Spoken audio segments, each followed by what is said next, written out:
Bismillahirrahmanirrahim. Today we are going to start the next topic, that is elimination reactions. And in today's lecture we will discuss about introduction about the elimination reactions, mechanism and regioselectivity of bimolecular elimination reactions. Your course is Organic Chemistry 2 and my name is Dr. Tahir Makbul. So first of all we will discuss about the objectives. After watching today's video, you will learn about what is an elimination reaction, what is E2 mechanism, why E2 reactions can be regioselective, and which product will dominate in a regioselective E2 reactions. So these are the objectives which we will try to cover during this lecture. So as the name corresponds, in an elimination reaction, groups are eliminated from a reactant. For example, when an alkyl halide undergoes an elimination reaction, you can see the example. In the previous lecture, we have discussed about the substitution, where the attacking nucleophile attacks the alkyl halide, the X, that is halide, leave as a leaving group, and Y get itself substituted in place of X. So these are the substitution reaction. In that lecture we have also discussed that if Y can attack on the carbon adjacent to the carbon bearing the leaving group and it abstract the proton, this will lead to an elimination reaction.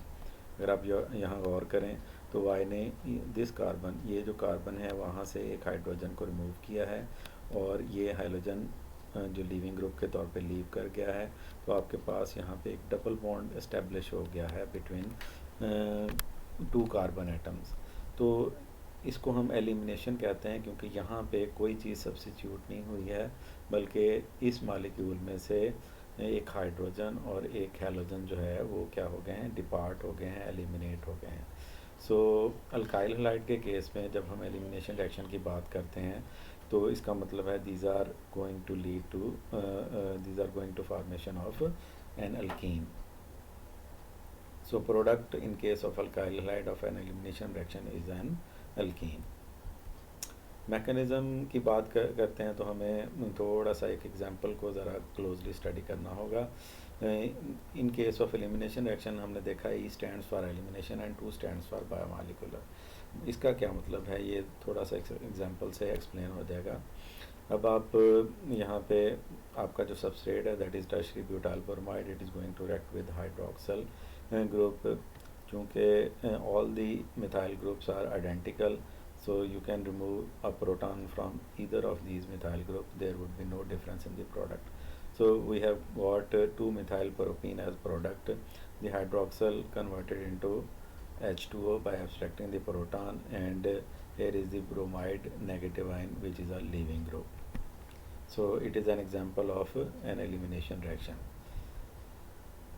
अब अगर इस reaction के rate की बात करेंगे तो it depends upon the concentration of both the alkyl halide, that is tertiary butyl bromide in this case, and hydroxide ion, so which is a base attacking nucleophile. So यहाँ पे ये जो reaction है ये इन दोनों की कंसंट्रेशन के ऊपर डिपेंड कर रहा है. It means it is a second order reaction. अगर हम इसका रेट ऑफ रिएक्शन की इक्वेशन देखें तो it is clear from the rate equation that the rate of reaction depends upon the concentration of alkyl hide as well as base, or in other words you can say nucleophile. So ये इन दोनों के ऊपर depend करती है इसकी rate of, that is why it is a second order reaction. और ये 2 जो है इसी वजह से हम इस्तेमाल करते हैं बाई मालिकुलर, यानी कि जो रेट डिटर्मिनिंग स्टेप है उसके अंदर by mean 2 molecules are involved. So that is why this reaction is termed as E2 elimination reaction.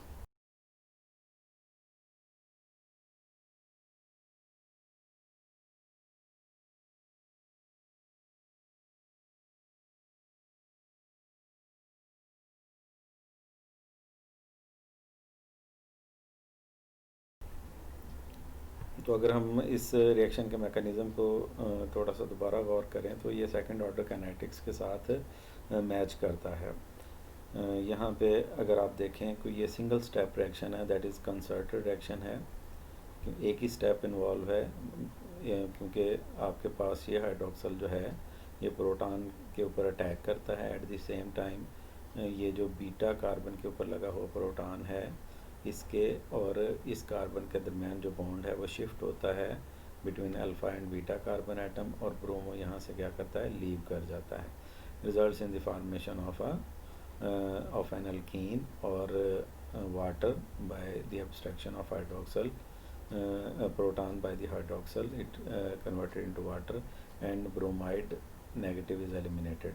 So अगर इस मैकेनिज़्म को काइनेटिक्स की बेस पे देखा जाए तो बिल्कुल ये दोनों एग्री करते हैं कि ये सेकंड ऑर्डर रिएक्शन है, क्योंकि यहाँ पे अगर ये सिंगल स्टेप रिएक्शन है तो इस सिंगल स्टेप में ये दोनों स्पीशीज़ इन्वॉल्व हैं, एक आपका बेस और दूसरा आपका alkyl halide. So it is a concerted और one step reaction. The proton and bromides are removed in the same step. For that reason there is no intermediate formation. अगर intermediate बनता तो हम ज़रूर कहते हैं कि यहाँ पे जनाब more than one step हुआ है reaction mechanism. So चूँकि प्रोटॉन और ब्रोमाइड एक ही स्टेप के अंदर एलिमिनेट हुए हैं, दैट इज़ वाई ये जो है ये सिंगल स्टेप या वन स्टेप रिएक्शन कहलाएगा और दोनों की कंसंट्रेशन के ऊपर डिपेंड करेगा. अगर हम इस मैकेनिज़्म को वहाँ पे तो टर्शियरी ब्यूटाइल ब्रोमाइड के ऊपर ही था, इसको थोड़ा सा हम जनरलाइज़ करने की कोशिश करें तो यहाँ पे हम कह सकते हैं, हमने अल्कीन को भी जनरलाइज़ कर लिया. यहाँ पे सिर्फ हमने ये जो अल्फ़ा कार्बन शो किया that is bearing the leaving group, और बीटा कार्बन शो किया that is bearing the proton to be extracted by the base. So generally एक बेस जो है वो बीटा कार्बन से हाइड्रोजन को एब्स्ट्रैक्ट करता है, बॉन्ड शिफ्ट होता है between alpha and beta carbon and then bromo leave करता है. ये सारी चीज़ें एक ही स्टेप के अंदर होती हैं.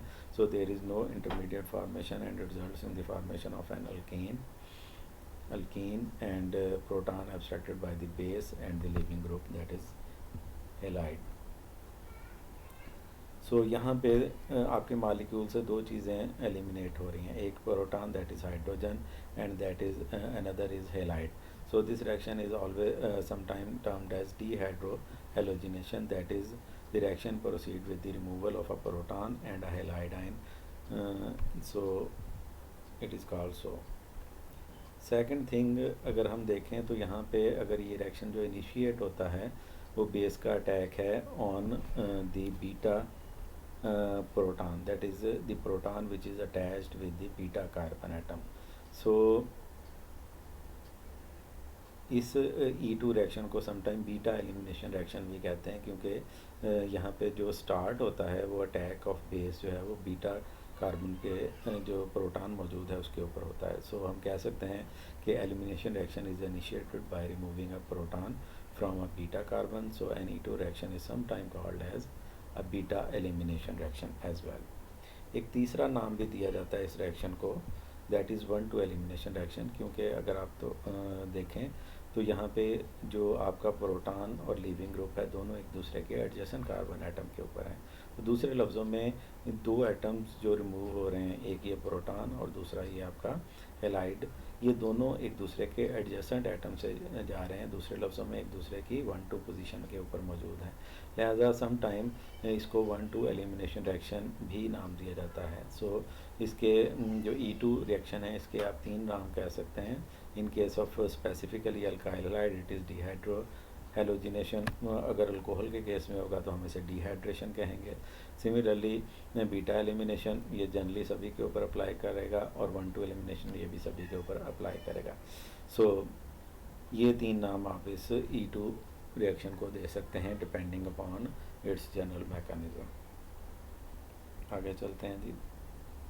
रिलेटिव रिएक्टिविटी की बात करें तो ये अगर आपने न्यूक्लियोफिलिक सब्स्टिट्यूशन रिएक्शन में रोल ऑफ लीविंग ग्रुप वाला लेक्चर अच्छी तरह देखा है तो ये उसी के ऊपर डिपेंड करता है, क्योंकि अगर अल्काइल हैलाइड के केस में जो पॉइंट ऑफ डिफरेंट है that is only the halide. अगर हम आर को सेम कर लें तो हेलाइड को अगर हम चेंज करते हैं तो यहाँ पे लीविंग ग्रुप है हेलाइड लिविंग ग्रुप है, तो इसका मतलब जो जितना अच्छा लिविंग ग्रुप होगा उसका रिएक्शन उतना ज़्यादा फास्ट होगा.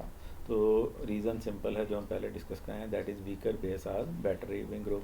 तो यहाँ पे आयोडाइड आपके पास क्या है, वीकर बेस है, इस वजह से अल्काइल आयोडाइड जो है वो मोस्ट रिएक्टिव है, वीकर बेस का मतलब मोस्ट स्टेबल बेस। तो ये आयोडाइड आसानी से रिमूव हो जाएगा, रिएक्शन फास्ट हो जाएगा। That is why alkyl iodide will be more reactive than the alkyl bromide, which is in turn more reactive than the alkyl chloride, and which is in turn more reactive than the alkyl fluoride. आपके पास alkyl fluoride जो है वो least reactive होगा, क्योंकि it is not a weak base, it is a strong base, and it is not a good leaving group comparative to iodide. सो ये order of reactivity बनता है जब हम अल्काइल हैलाइड्स में जो अल्काइल ग्रुप है उसको कांस्टेंट करके सिर्फ हैलाइड को चेंज करते हैं। तो यहाँ पे हम कहते हैं कि आपका जो अल्काइल आयोडाइड है that is most active towards E2 elimination reaction, and alkyl fluoride is the least active towards the E2 elimination reaction. जो तीसरी चीज़ हमने डिस्कस करनी थी दैट इज़ रीजियो सेलेक्टिविटी। अब रीजियो सेलेक्टिविटी क्या है, इसके ऊपर जाने से पहले ये आप लोगों ने स्टीरियो केमिस्ट्री के अंदर पढ़ा होगा, regio selective reaction.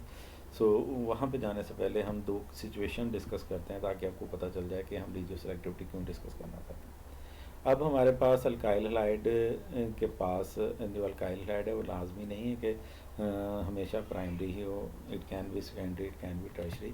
So in both of these cases दो डिफरेंट बीटा हाइड्रोजन्स हो सकते हैं, ठीक है, बीटा कार्बन्स हो सकते हैं या सेम हो सकते हैं। तो हम दोनों सिचुएशंस को डिस्कस करते हैं।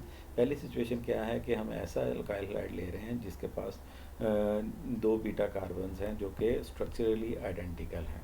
एग्जाम्पल देखेंगे तो आपको क्लियर हो जाएगा। सो हमने यहाँ पे 2 ब्रोमोप्रोपेन लिया है। इन this case this secondary carbon atom has 2 methyl group which are identical to each other. These 2 methyl groups are 2 beta carbon atoms. So यहाँ पे आपके 2 बीटा कार्बन एटम इस अल्फा कार्बन के रिगार्ड के अंदर देखें तो दीज आर स्ट्रक्चरली आइडेंटिकल, ये एक दूसरे के साथ बिल्कुल आइडेंटिकल है। तो प्रोटॉन यहाँ से एब्स्ट्रैक्ट हो या प्रोटॉन यहाँ से एब्स्ट्रैक्ट हो, प्रोडक्ट आपके पास क्या बनेगी, सेम ही बनेगी, ठीक है। यानी कि अगर आप इस तरफ से प्रोटॉन निकालेंगे तो ये डबल बॉन्ड इधर आ जाएगा, ये प्रोपीन है। अगर आप ये प्रोटॉन मूव करेंगे तो डबल बॉन्ड इधर आएगा, अल्टीमेटली वो भी प्रोपीन ही होगी, यानी कि आपके पास एक ही कंपाउंड बनेगा, ठीक है। सो 2 ब्रोमोप्रोपेन एक ऐसे केस की एग्जांपल है जहाँ पे दोनों बीटा कार्बन क्या हैं, स्ट्रक्चरली आइडेंटिकल हैं। So the product of this elimination reaction is only one, that is propene, कोई और प्रोडक्ट पॉसिबल नहीं है। लेकिन कहानी हमेशा इतनी सिंपल सादा नहीं रहती।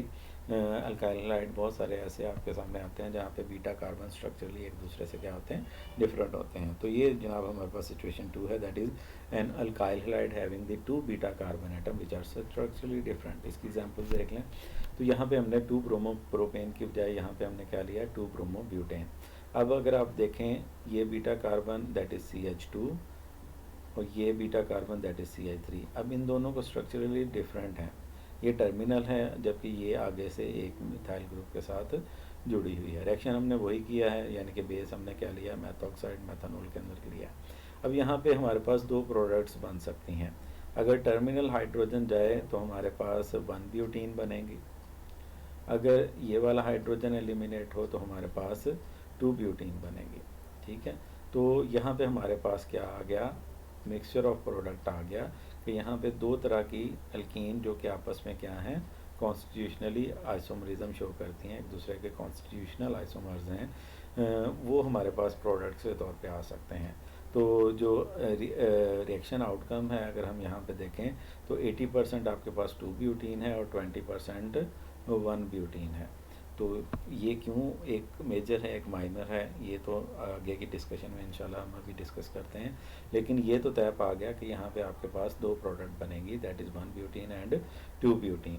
तो जब आपके पास अल्काइल हैलाइड के पास बीटा कार्बन एटम जो कि स्ट्रक्चरली डिफरेंट है तो फिर आप एक्सपेक्ट करते हैं मिक्सचर ऑफ प्रोडक्ट, ठीक है। अब 2 ब्यूटीन जो बनी है, जाहिर बात है यहाँ पे डबल बॉन्ड आने की वजह से ज्योमेट्रिकल आइसोमरिज्म भी पॉसिबल है। तो ये दोनों आपस में तो कॉन्स्टिट्यूशनल आइसोमर हैं। तो alkyl halide having 2 beta carbon atom leads to the formation of 2 constitutional isomers, और फिर जो भी हर आइसोमर्स जो है उसके आगे से ज्योमेट्रिकल आइसोमरिज्म पॉसिबल हो सकते हैं। अब यहाँ इस केस के अंदर 1 ब्यूटीन के तो नहीं पॉसिबल, क्योंकि यहाँ पे ये जो sp2 हाइब्रिडाइज कार्बन एटम है ये दोनों 2 हाइड्रोजन से जुड़ी हुई जो कि आइडेंटिकल हैं। तो इस केस के अंदर आपके पास 2 स्ट्रक्चरल आइसोमर सिज और ट्रांस आपने पढ़े होंगे, 2 ब्यूटीन सिज, 2 ब्यूटीन ट्रांस, 2 ब्यूटीन, या मॉडर्न नॉमेनक्लेचर में अगर हम देखें ई और जी जो है वो 2 आइसोमर्स पॉसिबल हैं, ज्योमेट्रिकल आइसोमर। तो आपके पास मेजर प्रोडक्ट है, फर्दर उसके 2 ज्योमेट्रिकल आइसोमरिज्म भी बन सकते हैं। तो आपके पास एक मिक्सचर प्रोडक्ट आता है when you carry out an E2 reaction with an alkyl halide having the 2 beta carbon which are structurally different. So the E2 reaction is termed as regioselective. यहाँ पे कहलाएगा, क्यों रीजियो सेलेक्टिव कहलाएगा? क्योंकि एक isomer ज़्यादा amount में बना है। So the E2 reaction is regioselective because more of the one constitutional isomer is formed than the other one. So अब यहाँ पे हमारे पास जो क्वेश्चन अराइज होता है कि अब वो कौन से फैक्टर हैं जो कि इन 2 में से किसी एलिमिनेशन प्रोडक्ट को क्या कर देंगे, ग्रेटर यील्ड में कर देंगे। जिस तरह इस केस के अंदर अगर हम देखें तो हमारे पास 2 ब्यूटीन 80% है और 1 ब्यूटीन 20% है। तो कौन सा फैक्टर था जिसने 2 ब्यूटीन को एज अ मेजर प्रोडक्ट कर दिया? दूसरे लफ्ज़ों में हम वो फैक्टर डिस्कस करेंगे जो कि हमारी मेजर प्रोडक्ट की यील्ड को अफेक्ट करते हैं, उसको इंक्रीज़ करते हैं। चलिए जी वो देख लेते हैं वन बाय वन।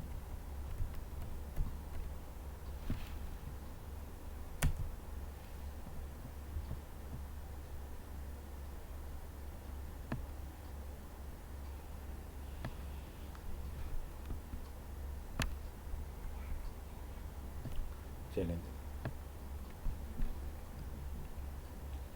जब हमने मेजर या माइनर प्रोडक्ट डिसाइड करनी है तो हमें फिर ट्रांजिशन स्टेट को देखना पड़ेगा कि जो रिएक्शन प्रोसीड कर रहा है E2 मैकेनिज्म से उसमें ट्रांजिशन स्टेट कौन सी इन्वॉल्व है। तो ये ट्रांजिशन स्टेट, एक मिनट कहाँ गई ट्रांजिशन स्टेट, आपको शो कर दूँ, ये जी ट्रांजिशन स्टेट आ गई। अब यहाँ पे हमने वही एग्जांपल ली है, दैट इज़ 2 ब्रोमोब्यूटेन, ठीक है। तो ये 2 ब्रोमोब्यूटेन, अब यहाँ पे 2 पॉसिबिलिटी हैं। ये टर्मिनल हाइड्रोजन है जो हमारे पास लेस परसेंटेज में आई, दैट इज़ 20% अमाउंट में आई है, तो हमारे पास ये उसकी ट्रांजिशन स्टेट है। अगर हम मैकेनिज़्म के ऊपर थोड़ा सा गौर करें जो पुराना मैंने आपसे डिस्कस किया है, तो आपके पास बेस अटैक करता है हाइड्रोजन के साथ, हाइड्रोजन के ऊपर, और हाइड्रोजन और कार्बन के दरमियान बॉन्ड है वो शिफ्ट होता है कार्बन के दरमियान, और जो कार्बन जिसके पास लीविंग ग्रुप है वो लीविंग ग्रुप लीव करता है। अब चूंकि ये सारा एक ही स्टेप के अंदर हो रहा होता है तो आपके पास ये बॉन्ड सारे के सारे ट्रू बॉन्ड नहीं होते, क्योंकि जब ये अटैक करता है तो ये बॉन्ड फॉर्मेशन की स्टेट में है, ये बॉन्ड शिफ्टिंग की स्टेट में है, क्योंकि इस बॉन्ड ने यहाँ पे शिफ्ट होना है। तो यहाँ पे आपके पास डबल बॉन्ड फॉर्मेशन जो है फॉर्मेशन की स्टेट में पाई बॉन्ड बन रहा है, और यहाँ पे ये बॉन्ड ब्रेक हो रहा है। तो जो बॉन्ड बनने या टूटने की स्टेज में है दोनों, उनको हमने डॉटेड डैश से ज़ाहिर किया है। अब अगर इस ट्रांजिशन स्टेट पे गौर करें तो ये रिजेंबल करती है अल्कीन को, ठीक है।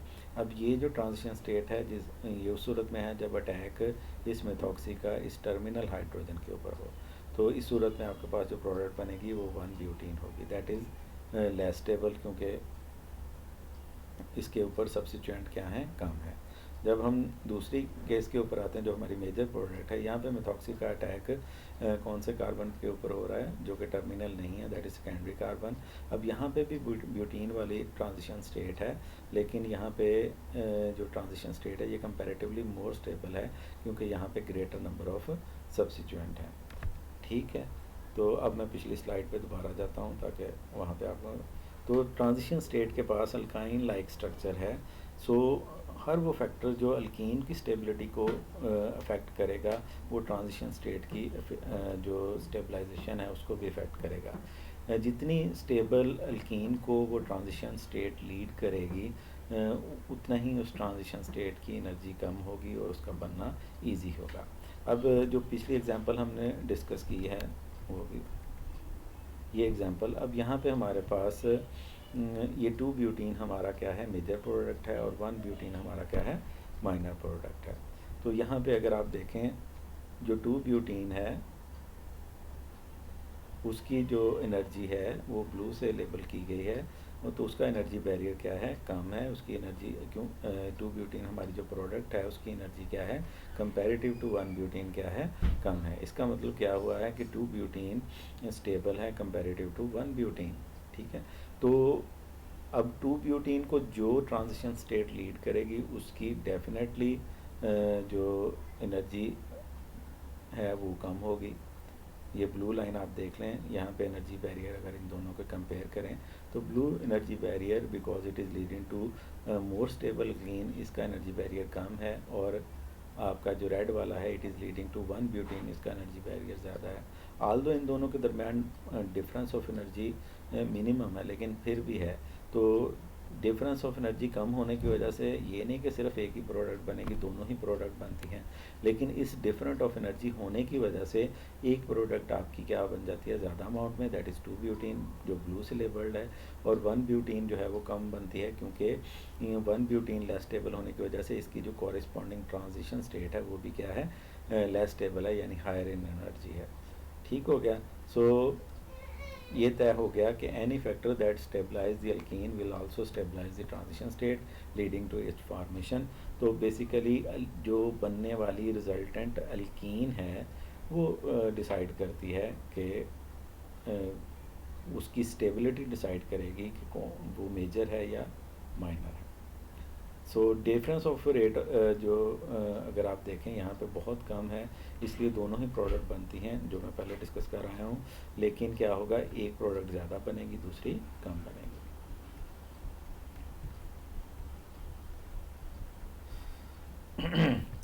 सो अब यहाँ पे दोबारा वो ट्रांजिशन स्टेट है, क्योंकि मैं पहले बता चुका हूँ इसलिए थोड़ा सा इसको दोबारा एक्सप्लेन कर देता हूँ। सो अल्कीन जो है, अगर हम अल्कीन की स्टेबिलिटी की बात करते हैं कि हमने कहा कि वो फैक्टर जो अल्कीन की स्टेबिलिटी को अफेक्ट करते हैं वही ट्रांजिशन स्टेट को अफेक्ट करेंगे, क्योंकि आपकी transition state it is alkyne like structure. So alkyne जो है वो कौन सी प्रिंसिपली अगर हम देखें, जो अल्कीन जितनी ज़्यादा सब्सिट्यूटेड होगी, सब्सिट्यूटेड से जब हम बात करते हैं तो हमारा मकसद होता है कि वो sp2 हाइब्रिड कार्बन के ऊपर प्रेजेंट सब्सिट्यूएंट हैं, उनको हम देखते हैं। तो alkene with greater number of substituent are more stable. तो अगर आप ये दोनों ट्रांजिशन स्टेट कंपेयर करें तो यहाँ पे अगर आप देखें तो ये दो sp2 हाइब्रिडाइज कार्बन एटम है ना, जिनके दरम्यान डबल बॉन्ड बनना है, तो इस कार्बन के ऊपर एक सब्सिट्यूएंट है दैट इज़ इथाइल ग्रुप, इस कार्बन के ऊपर दोनों ही हाइड्रोजन बचेंगे जब अल्कीन बनेगी।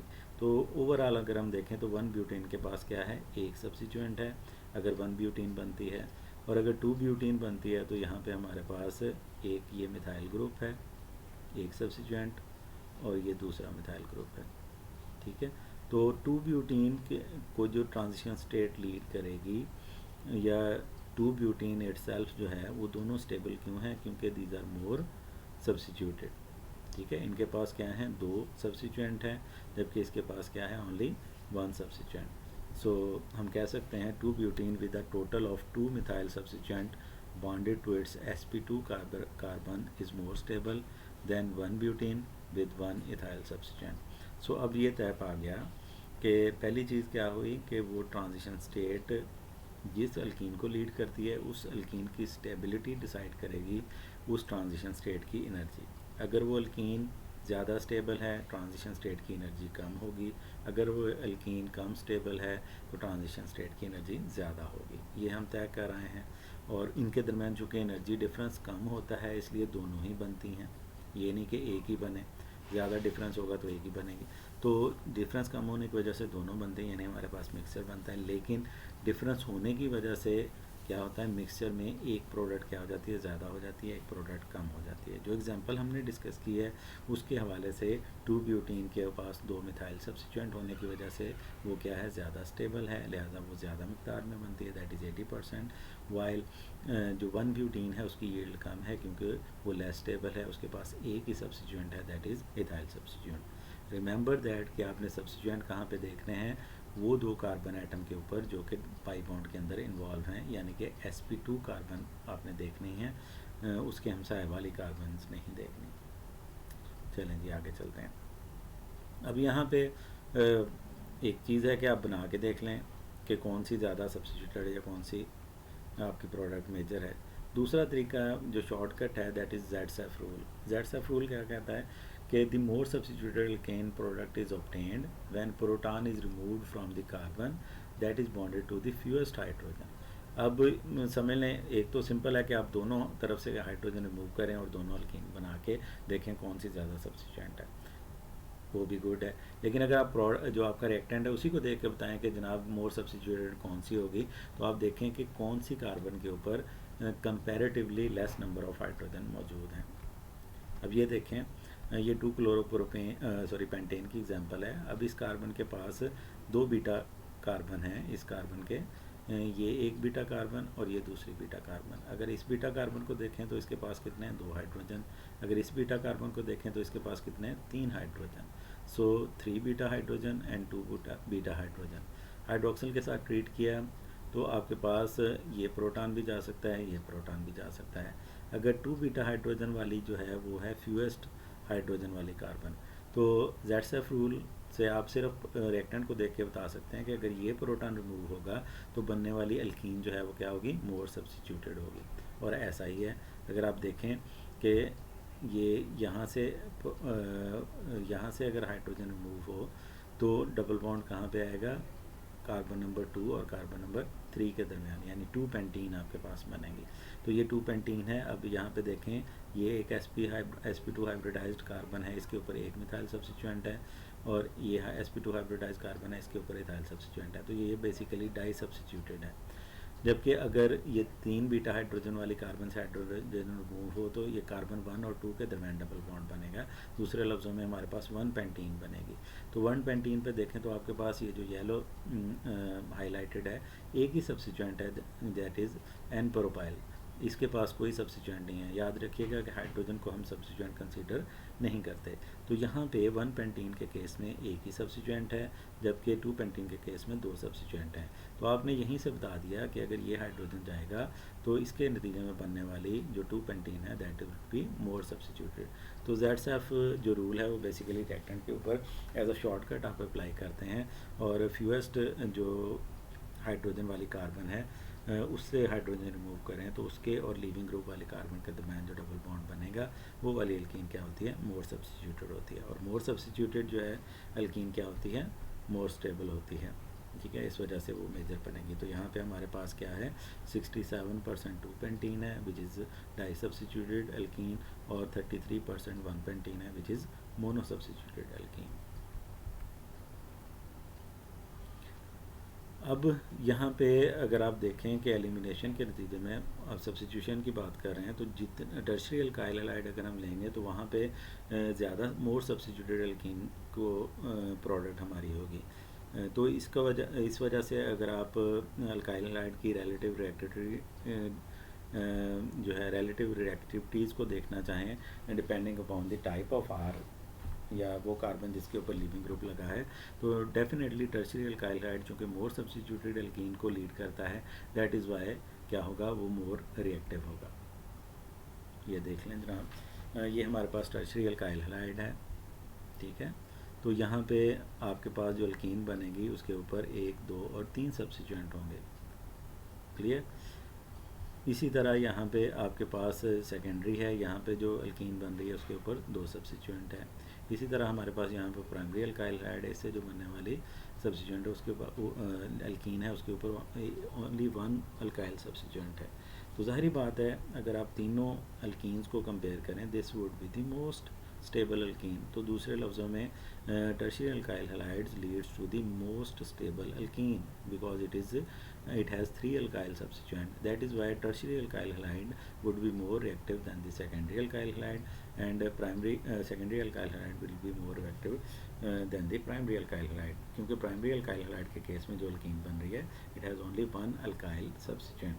तो यहाँ से हम जो ऑर्डर ऑफ रिएक्टिविटी है या relative reactivity of alkyl halides depending upon the type of alkyl group जो है वो आपस में उसका ऑर्डर तय कर सकते हैं। अब ये बात हम जहन में रहे कि हमेशा ही जो ज़्यादा सब्स्टिट्यूटेड अल्कीन है वो स्टेबल नहीं होती। अगर कोई और फैक्टर उसमें आ जाए तो वो फिर जो मोर स्टेबल प्रोडक्ट है वही मेजर प्रोडक्ट होगी, वहाँ पे जो मोर सब्सिट्यूटेड वाली कंडीशन है वो ख़त्म हो जाए। जनरली ये कंसेप्ट आपने अपने जहन में रखना है कि more substituted alkene is more stable, लेकिन अगर वहाँ पे कॉन्जुगेशन का फैक्टर आ जाए, रेजोनेंस का फैक्टर आ जाए, तो लाजमी नहीं है कि मोर सब्सिट्यूटेड ही मोर स्टेबल हो। तो फिर वहाँ पे मेजर प्रोडक्ट क्या बनेगी, जो आपकी मोर स्टेबल प्रोडक्ट है, not always the more substituted. ये एग्जांपल देखेंगे तो आपको समझ आ जाएगी। अब यहाँ पे अगर आप देखें तो ये हमने एक अल्काइल हैड है, that is 4-chloro-5 methyl 1 hexane. अब यहाँ पे ये आपके पास आपका लीविंग ग्रुप अटैच है इस कार्बन के साथ, तो यहाँ पे आपके पास 2 बीटा कार्बन है, एक ये बीटा कार्बन और एक ये बीटा कार्बन। अगर हम देखें ज़ेड-सेफ रूल को इसके ऊपर अप्लाई करें तो इस बीटा कार्बन के ऊपर 1 हाइड्रोजन है, इसके पास 2 हाइड्रोजन है।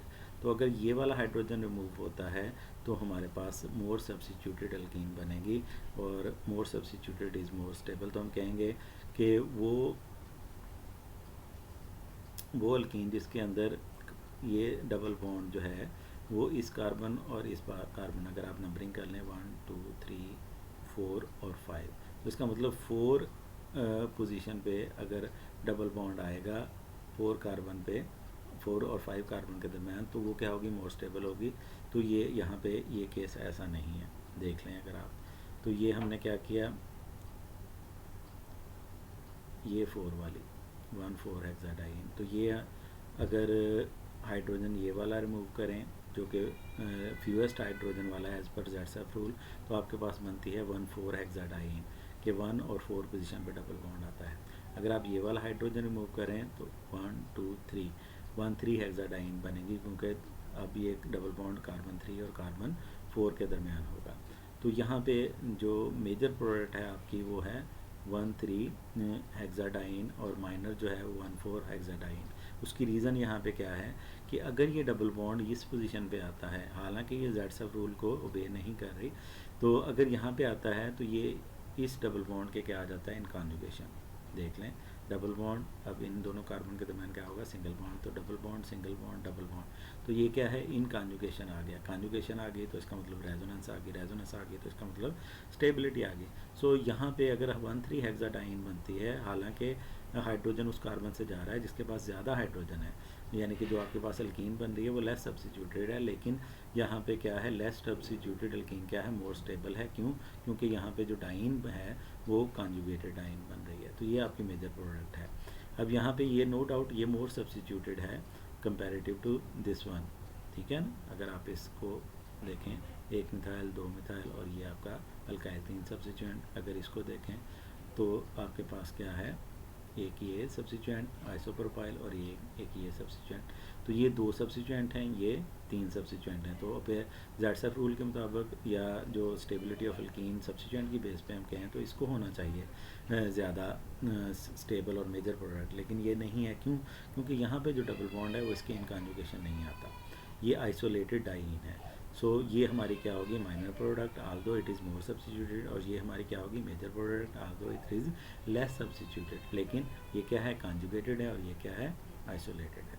सो आपने कॉन्जुगेशन को भी जहन में रखना है, जहाँ पे रेजोनेंस आ जाए देन फिर आप सिर्फ सब्सिट्यूएंट की बेस पे नहीं डिसाइड करेंगे कि ये हमारी मेजर प्रोडक्ट होगी। ये एक और एग्जांपल है, वो भी बिल्कुल इसी को लीड कर रही है कि यहाँ पे ये हमारा लीविंग ग्रुप है, तो हमारे पास 2 बीटा हाइड्रोजन है, तो ये ज़्यादा हाइड्रोजन वाली कार्बन है और ये फ्यूएस्ट हाइड्रोजन वाली कार्बन है। अगर यहाँ से हाइड्रोजन जाएगा तो ये डबल बॉन्ड इधर आएगा, अगर ये डबल बॉन्ड इधर है तो ये इन रेजोनेंस आ जाएगा with ring pi electronic cloud. देख लें double bond single bond double bond, तो ये यहाँ पे क्या हो सकता है, डिलोकलाइज हो जाता है, कॉन्जुगेट हो सकता है। लेकिन अगर ये वाला हाइड्रोजन जाएगा, नो डाउट ज़्यादा सब्सिट्यूटेड अल्कीन हमारे पास बनेगी, लेकिन क्या होगा, ये डबल बॉन्ड फिर इसके इन कॉन्जुगेशन नहीं आएगा, क्योंकि इन दोनों के दरमियान 2 सिंगल बॉन्ड आ जाएंगे। ठीक हो गया, एक ये सिंगल बॉन्ड और एक ये इस कार्बन और इस कार्बन के दरमियान जो सिंगल बॉन्ड है, तो 2 सिंगल बॉन्ड बनेंगे, ये आइसोलेटेड हो जाएगी। सो अब यहाँ पे हमारे पास क्या होगा, 3 मिथाइल 1 फिनाइल 1 ब्यूटीन जो है वो क्या ज़्यादा स्टेबल होने की वजह से ड्यू टू कॉन्जुगेशन क्या होगी, मेजर प्रोडक्ट होगी। सब्सिट्यूएंट हालांकि इसके ऊपर कम होंगे। अगर आप इन दोनों कार्बन को देखें तो ये एक सब्सिट्यूएंट और ये एक सब्स्टिट्यूएंट, 2 सब्स्टिट्यूएंट है।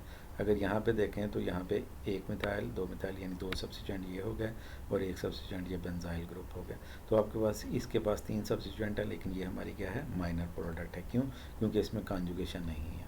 जबकि ये इसके पास 2 सब्स्टिट्यूएंट है, लेकिन ये हमारी मेजर प्रोडक्ट है क्योंकि इसके पास डबल बॉन्ड इन कॉन्जुगेशन हो गया विद फिनाइल रिंग। ठीक हो गया। सो तय पाया कि not always the more substituted alkene जो मेजर प्रोडक्ट नहीं होती, मोर स्टेबल एल्कीन जो है वो मेजर प्रोडक्ट होती है। जनरली मोर सब्स्टिट्यूटेड एल्कीन ही मोर स्टेबल होती है, लेकिन in cases where double bond in conjugation आ जाता है विद अदर डबल बॉन्ड और फिनाइल रिंग, तो वहाँ पे फिर रेजोनेंस डिसाइड करती है स्टेबिलिटी को। ठीक हो गया। Hope you got this point. So the conjugated alkene is the more stable alkene even though it is not more substituted alkene. Underline reason ये है। So यहाँ तक ये हमने देख लिया रेडियो सेलेक्टिविटी के हवाले से कि कौन सी प्रोडक्ट मेजर होगी। पहले हमने तय किया कि मोर स्टेबल अल्कीन मोर सब्स्टिट्यूटेड होती है, इसलिए वो मेजर होगी। और फिर हमने उसमें एक्सेप्शन देख ली कि अगर मोर सब्स्टिट्यूटेड अल्कीन जो है वो मेजर ना नहीं भी हो सकती इन सम केसेस, क्योंकि जहाँ पे कॉन्जुगेशन आ जाए तो वहाँ पे फिर सब्स्टिट्यूएंट इफेक्ट जो है वो नहीं देखते बल्कि रेजोनेंस इफेक्ट देखते हैं। चलें जी, आगे हम इस रेडियो सेलेक्टिविटी के जो लेक्चर है इसको आगे भी लेके चलेंगे और जो फैक्टर है इसके अंदर वो भी देखेंगे कि और कौन से फैक्टर हैं जो रेडियो सेलेक्टिविटी को जो है वो इफ़ेक्ट कर सकते हैं और आपकी मेजर और माइनर प्रोडक्ट्स जो हैं उनको लीड करते हैं। तब तक के लिए अल्लाह हाफिज़। फ़र्दर इसकी अगर आपने रीडिंग करनी है टेक्स्ट वगैरह तो organic chemistry by Paula Y Bruice आप देख लीजिएगा। अब टिल नेक्स्ट लेक्चर, अल्लाह हाफिज़, फ़ी अमान अल्लाह।